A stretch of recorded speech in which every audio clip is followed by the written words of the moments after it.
sommes exactement à la pointe nord de l'île de l'Irrigation, sur le canal de l'Oise, à l'endroit exact où va se situer le futur, peut-être, pont d'Achères. Passage de pont, 26 mètres de large, 9 mètres de haut, qui va chevaucher ce bras mort de la Seine et aller de l'autre côté sur Achères.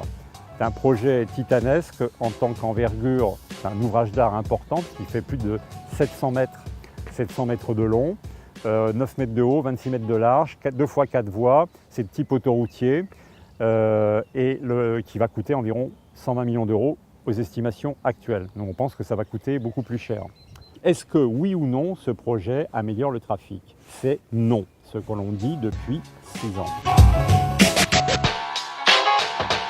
C'est une aberration parce qu'on s'est rendu compte lors de l'enquête publique en 2012 que, en fait, tout le monde considère que c'est un projet routier. Donc un projet routier dit problématique de trafic. Donc c'est un projet qui doit répondre à une problématique de trafic et il doit améliorer le trafic.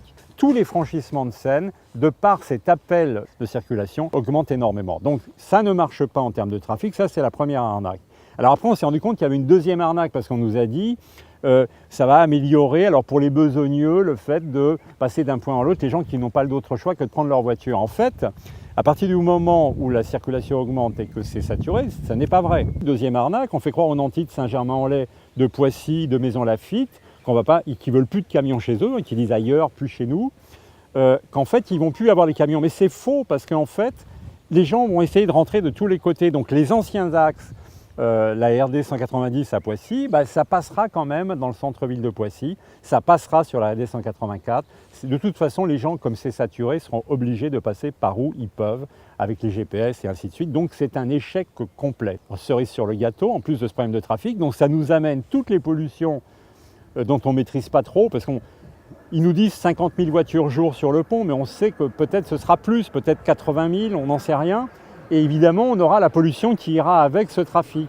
Et on voit que ces espaces privilégiés pour l'instant, publics, ouverts à la promenade auprès de tout le monde, ils vont être complètement transformés. Pourquoi détruits? Parce qu'en fait, d'un côté, sur Achères, on a une potentialité d'aménagement sur la plaine d'Achères, de trucs dont on ne sait pas trop quoi, parce qu'à part le projet de port à containers, on ne sait pas trop ce qu'il y a.